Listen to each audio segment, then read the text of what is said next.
Второто клипче ще бъде за това, дали да пипаме пъпките от миналата година, които не са тръгнали.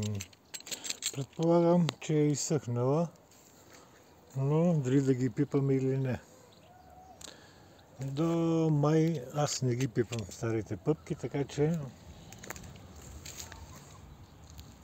тогава преценявам чак дали да ги отхвърля, да ги отвия и така нататък. А тук сега ще погледнем, че една пъпка, която не е тръгнала миналата година, тръгва сега и то от преди 4 дни някъде леко беше набъмнала и сега тръгва. Така че предлагам пъпките да не се пипат и ако не избият до месец май, тогава вече да се отстранят. Чао, чао и приятен ден на всички!